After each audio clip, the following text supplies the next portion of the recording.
Hungarian Folk Tales. Sebastian, the Dragon Slayer.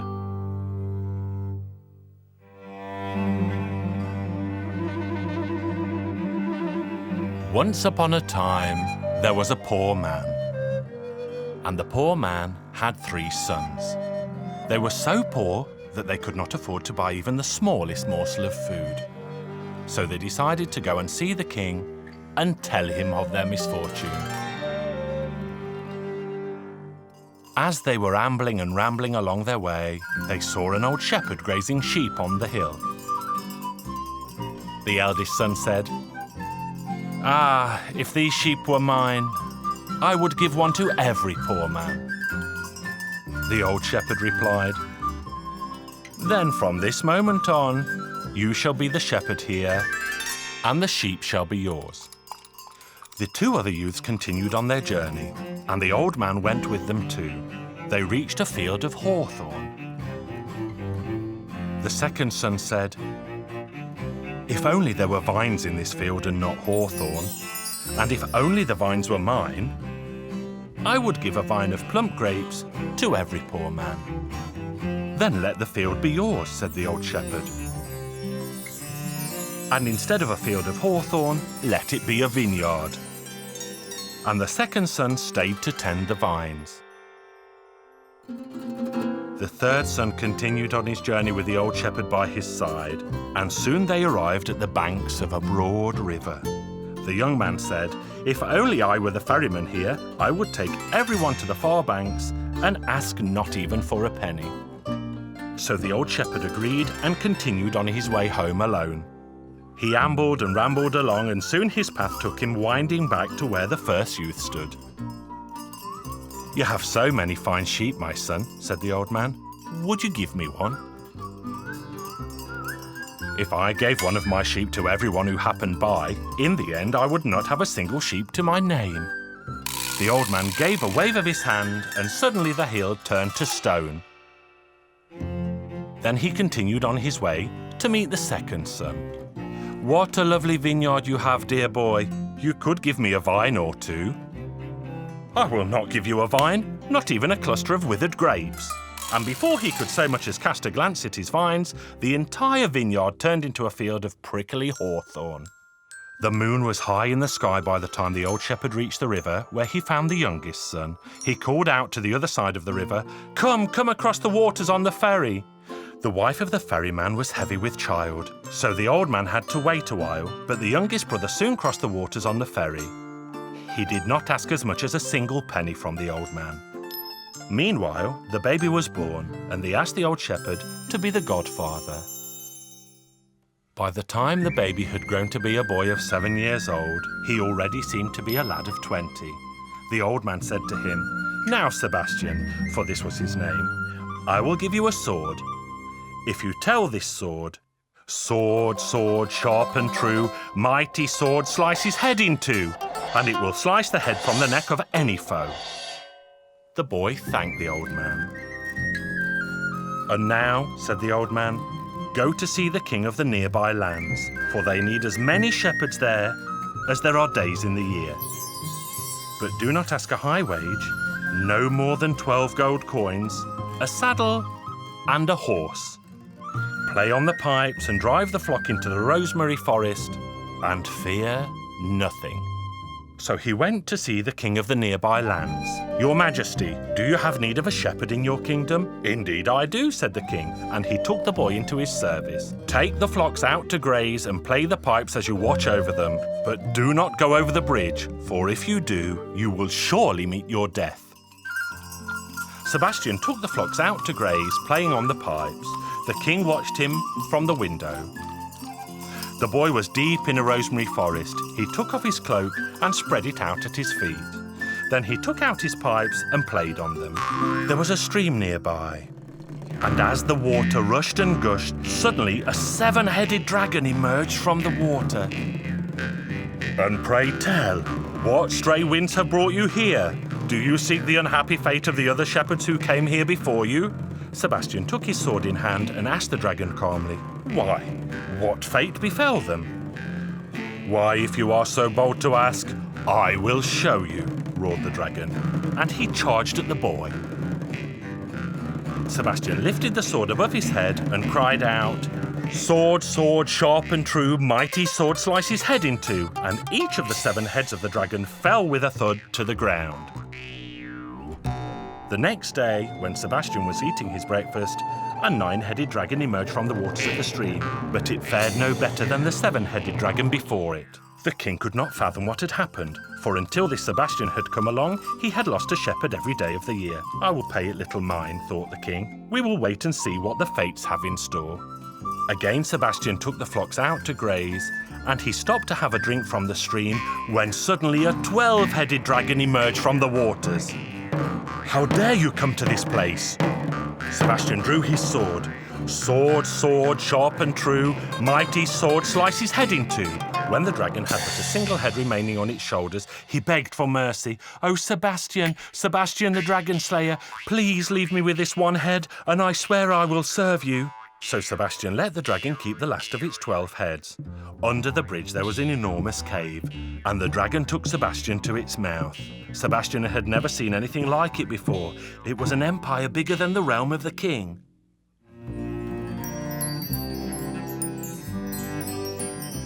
There Sebastian found the sheep and the shepherds that had been stolen by the dragons.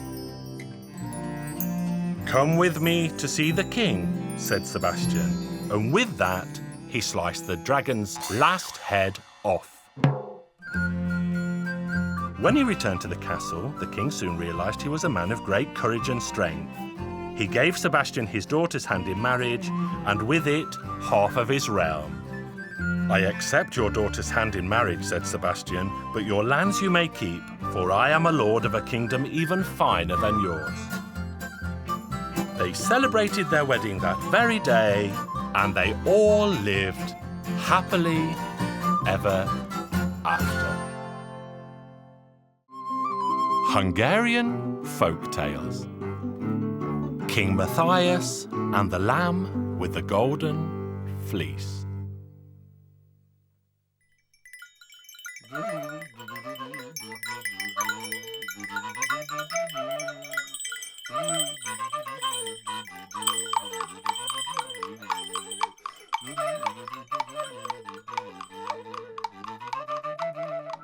The King of Prussia went to see King Matthias. They greeted each other as old friends, and the King of Prussia said, "I heard that you have a lamb with a golden fleece." "It is true. Among the many sheep in my flocks, I have a lamb with a golden fleece, and I have a shepherd who never tells a lie." To this the King of Prussia replied, "I will prove to you that you are wrong, for your shepherd does not always speak the truth." "This I will not believe," said King Matthias, "for my shepherd never lies." "I will prove to you that he does, for I will trick him, so that he must." To this King Matthias replied, "I am so certain of his honesty that I will give you half my kingdom if he lies." The King of Prussia replied, "And I will give you half of mine if he does not." So they shook hands and bid each other good night, and the King of Prussia returned to his inn.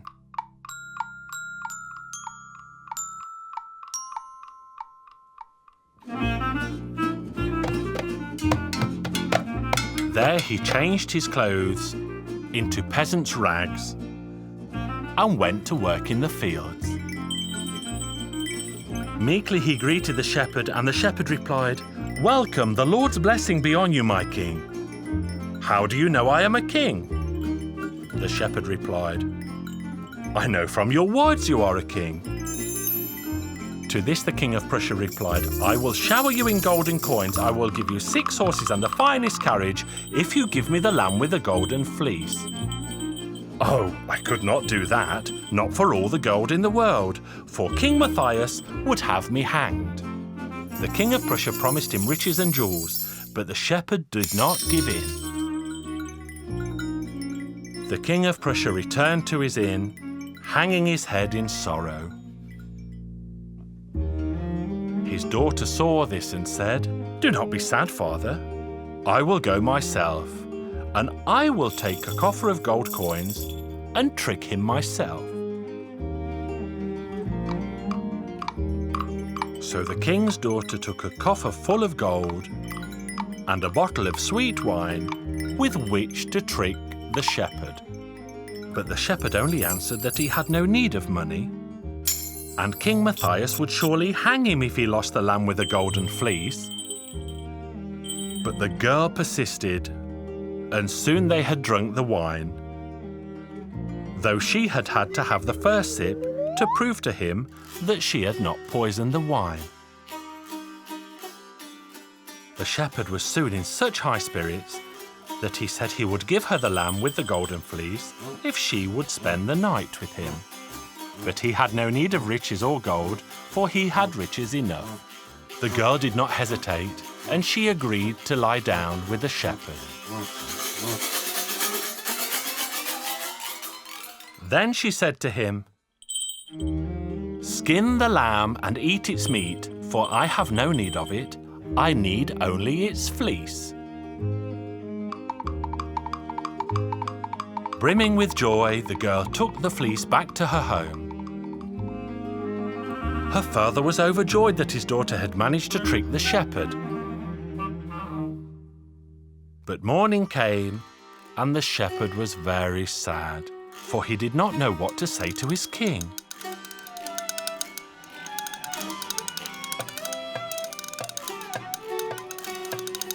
And as he walked, he stuck his crook in a hole in the ground, hung his hat on its end, stepped back, and greeted it as if it were the king. The king, or rather the shepherd's hat, asked, "What news do you bring me from the fields?" To this the shepherd replied, "No news at all, except that the lamb with the golden fleece is gone, for it was eaten by a wolf." And the shepherd shook with fear. "You lie, for the wolf would have eaten the rest of the flock as well." The shepherd took his crook under his arm and set off again towards the castle.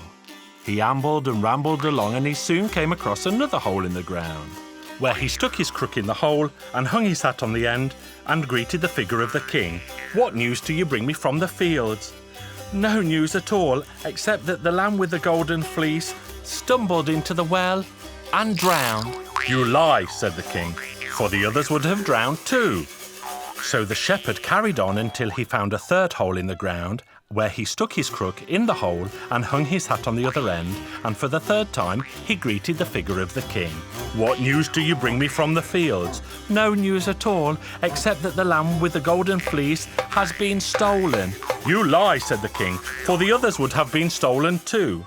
So for the third time he took his crook from the ground and continued on his way to the castle of King Matthias. In the castle the king was seated at the table together with the King of Prussia and his daughter. The shepherd humbly approached and greeted the two kings and the girl. But the King of Prussia had already given King Matthias the fleece of the golden lamb, and now all three were waiting to see if the shepherd would lie or tell the truth. For if he lied, King Matthias would lose half his kingdom. King Matthias asked, "What news do you bring me from the fields?" "No news at all, except that I exchanged the lamb with the golden fleece for a beautiful black sheep." King Matthias was overjoyed, but he replied, "Bring this black sheep to me." But the shepherd answered, "She is sitting right there between the two kings."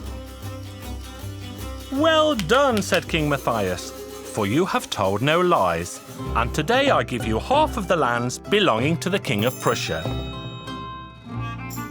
And I shall give you my daughter's hand in marriage," said the King of Prussia, "for you already know the taste of each other's lips." And this is how King Matthias Shepherd rose to become the King of Prussia.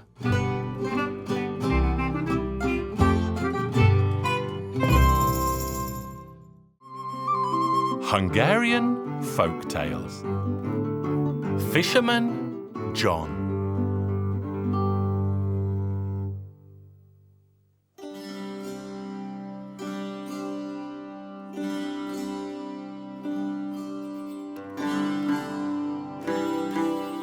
By the banks of a mighty river stood a fisherman's hut, and in that hut a fisherman lived together with his wife, but alas, they had no children.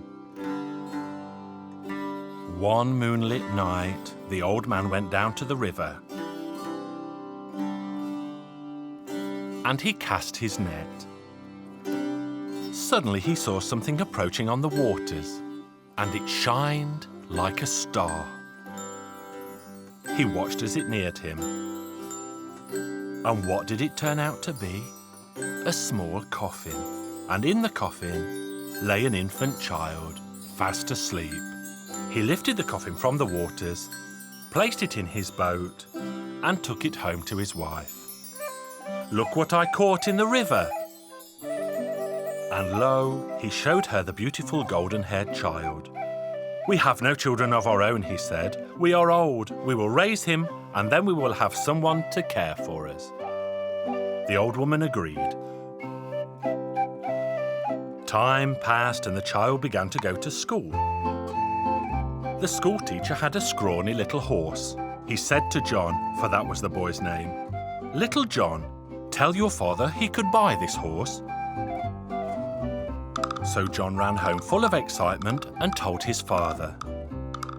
"Father, my school teacher has a horse for sale. Let's buy it." "We don't need a horse, son. We have neither hay nor oats. How would we feed it?" The boy said, "It could graze in the woods by the banks of the river."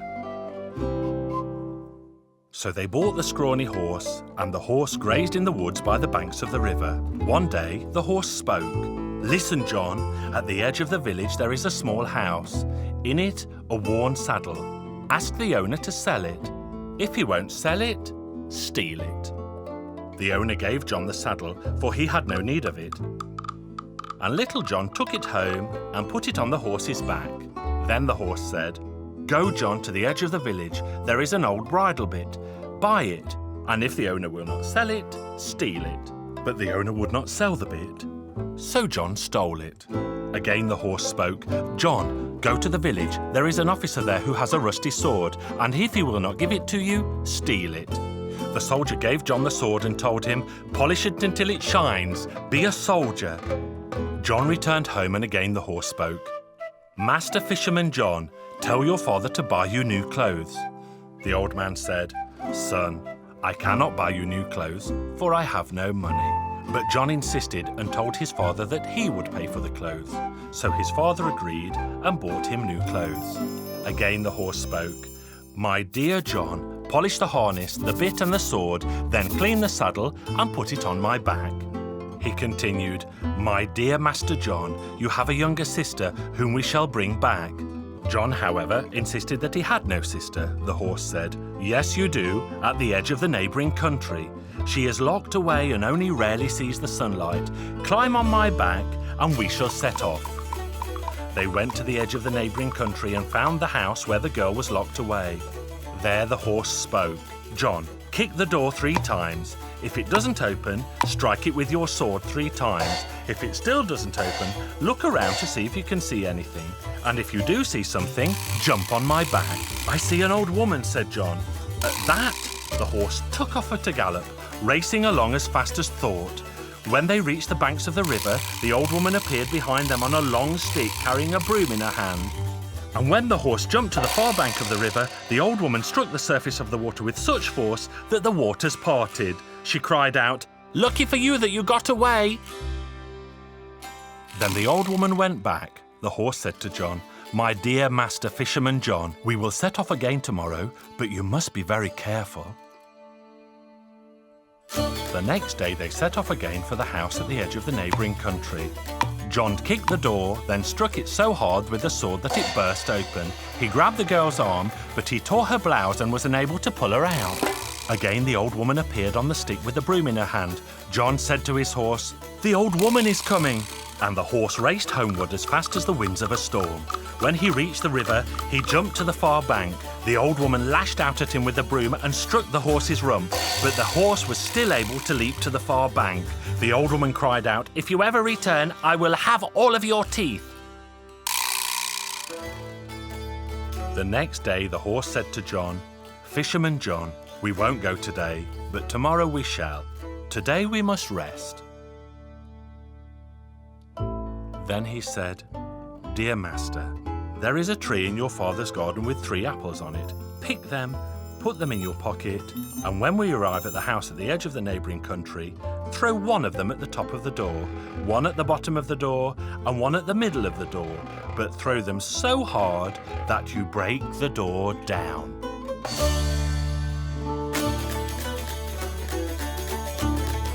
So John did as he was told, and when they arrived at the house, he threw the apples at the top, the bottom, and the middle of the door, and the door broke down. The girl, Helen, stood in the doorway. John led her outside, and when they had left the house, John looked to see if he could see the old woman, and indeed, there she sat on her stick with her broom in her hand. John said to his horse, "Oh, the old woman is coming, on a stick, carrying a broom in her hand." So John and Helen quickly mounted the horse, and the old woman chased them. "Fisherman John, look behind us, because I feel that my rump is on fire." Johnny looked back and saw a cloud of dust far behind them. The horse flew onward, and when they reached the bank of the river, the old woman was still behind them, accompanied by 27 magic stallions. John's horse jumped to the far bank. The old woman and the 27 stallions tried to jump the river too, but they fell into its waters and drowned. And today they still lie somewhere beneath the waters of the river, if no one has fished them out.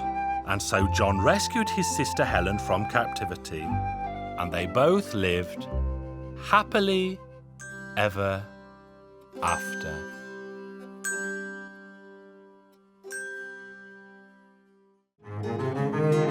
Hungarian Folk Tales. The Salt Princess.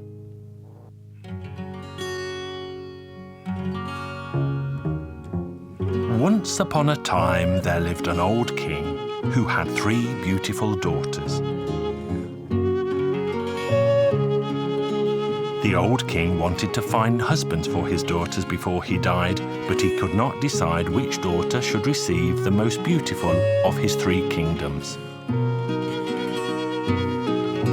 So he decided to give his most beautiful kingdom to the daughter who loved him the most. The old king asked his daughters, and the eldest replied, "I love you, dear father, as a dove loves good grain." "What about you, child?" "I love you, dear father, as a hot summer day loves a cool breeze." "And what about you, daughter?" "I love you, dear father, like people love salt." "What do you mean, salt? You ungrateful child. Is this what I raised and loved you for all these years?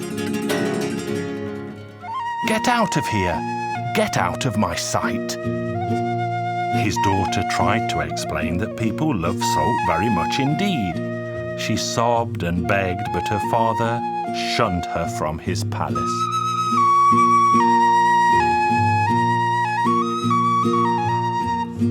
The poor princess walked and walked. She was terribly sad. She walked until she reached a vast forest.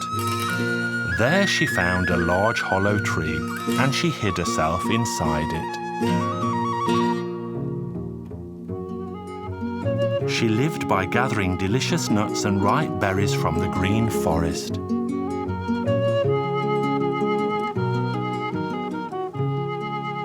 One day, the prince from the neighbouring kingdom was out hunting when he happened to pass by.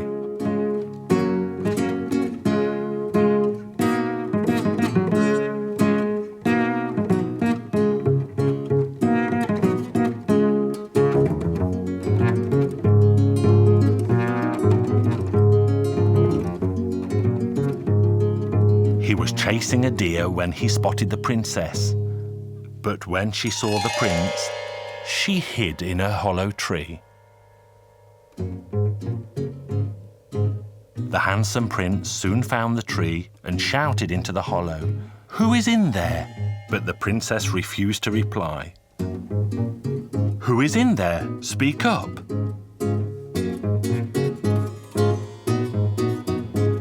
Speak up or I'll shoot. The terrified princess eventually appeared.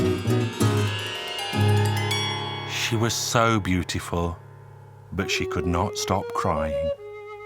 The prince was so overcome that he embraced the sad princess, sat her high on his horse, and took her home to his palace.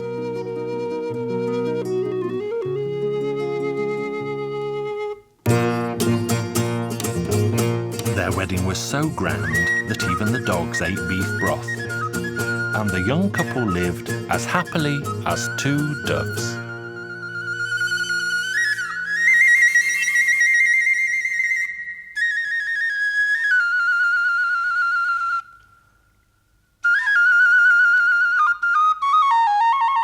Time passed until the young king asked his bride one day, "Tell me, why did your father chase you away?" "Because I told him that I loved him like people love salt." "Why, is that all?" Then the young king had an idea and sent a letter to the old king, inviting him to come and visit.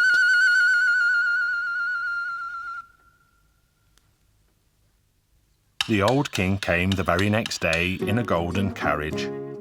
The young king led him to his grandest chamber and sat him down at the table.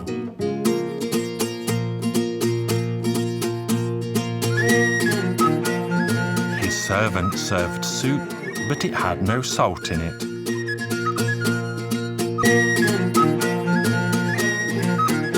And the meat had no flavour either.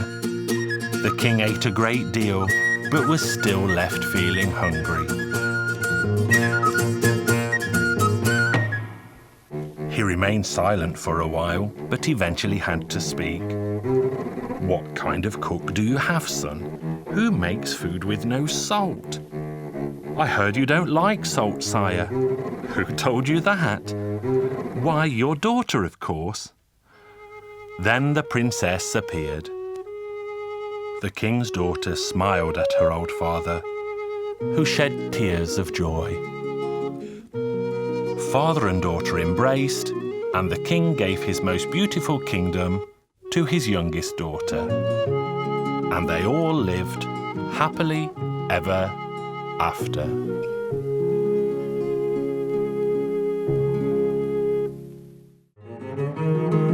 Hungarian Folk Tales. King Kitty.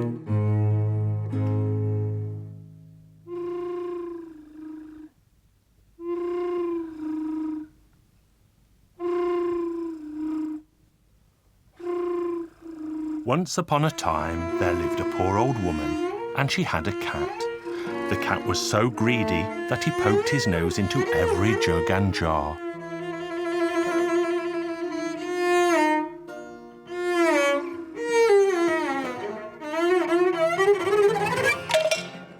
Then the day came when the old woman could not stand the cat's greedy ways any longer, and she said to him, "Get out of my house. You may go wherever you like, but never darken my door again." So the greedy cat was forced to go out into the wide world.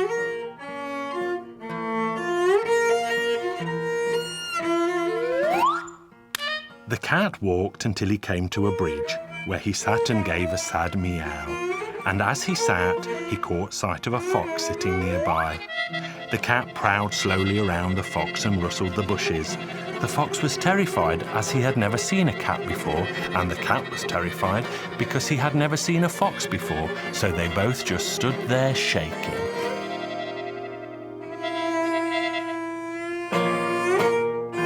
Which of us should be in charge? What? You don't know who I am? I'm King Kitty. All the animals are afraid of me. "Oh, I am ashamed to say that I have never heard of you before," the fox confessed, and immediately invited King Kitty to his humble home for a sumptuous supper of chicken, duck, goose, and anything else he could find. "Please eat more, Your Majesty. Make yourself at home."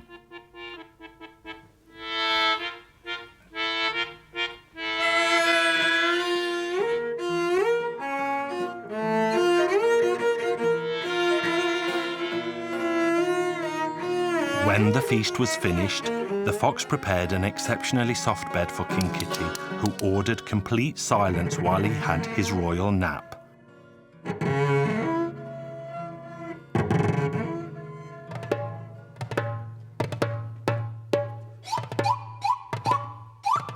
Get away from here! Don't you know that King Kitty is sleeping in my house? If you wake him now, he's sure to have you executed. Where are you running to? Are the hounds on your tail? Don't ask me, Bear. I was passing Fox's house and he told me to run away because King Kitty sleeps within, and if I woke him, he'd have me executed. The bear pondered. I have travelled to many lands, but I have never heard of such a feline figure. I shall pay a visit to the fox and see this King Kitty for myself. Oh, Bear, please don't go there, because if you wake King Kitty, he'll have you executed and me along with you. This frightened the bear, who ran and ran until he reached the rabbit. Oh my, what will happen if King Kitty wakes up and walks out into the forest? I've got a splendid idea. Let's all invite King Kitty to a banquet. If you trust me, I'll go to the fox and invite His Majesty.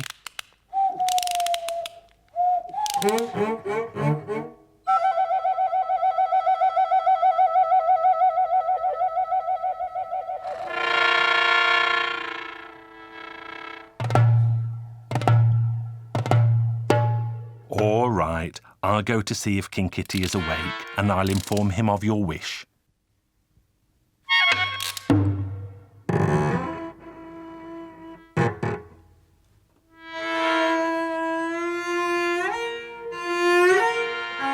Your Majesty, a crow has arrived sent by the animals of the forest to invite you to a royal banquet.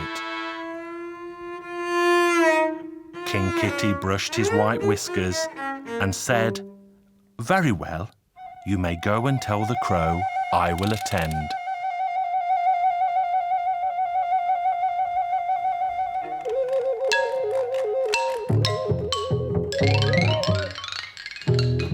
As evening came, King Kitty began to make himself ready. He waxed his whiskers and left in the company of his host the fox.